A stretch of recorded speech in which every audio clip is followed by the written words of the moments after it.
Dito pala yung murang-muron. Masarap na tikman ko na.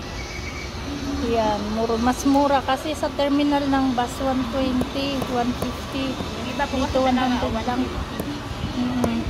Yung sa Binagol na magkano? Yung sa Binagol po, yung isa po 70 po. Pero pag tatlo po, discounted naman po. Ah, okay. Yan, may Binagol din sila pero hindi ako bumili. Yan, maraming pasalubong. Ay, may chocolate muron. Ah, iba rin to.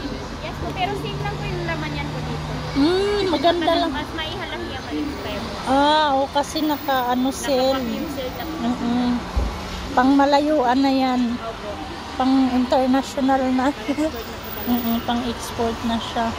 Magkano naman sa ganun? 130 po. 130. Ayan pareho lang daw laman noon. Kaso ito, matagal siya mag-expired kasi naka-sealed na siya. 130 naman dyan kasi maganda yung packaging. Yan, sa mga gustong bumili ng pasalubong, dito lang mas mura.